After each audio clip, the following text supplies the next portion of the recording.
Hey guys, Tony here. Good morning.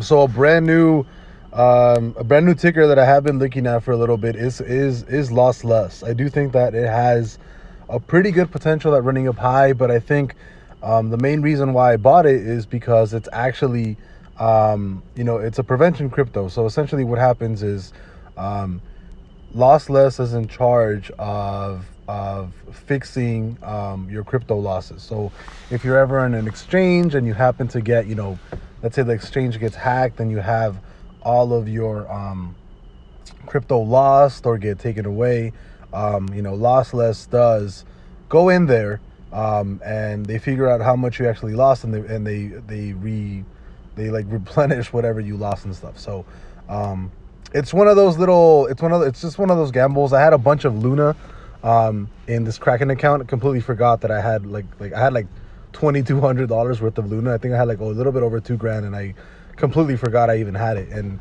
I was hearing a lot about LSS, and I'm like, you know what, I'm just gonna end up transferring everything over. So that's exactly what I did. I ended up buying about $2,000 of LSS.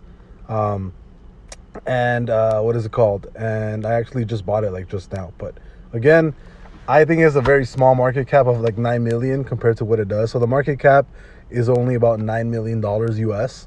I do think it can definitely go a lot higher than that. So it's just kind of seeing what happens. It's the first time that I actually buy such a small crypto, well, at least in market cap. So we'll see how it turns out. I'll see you guys later. Bye bye.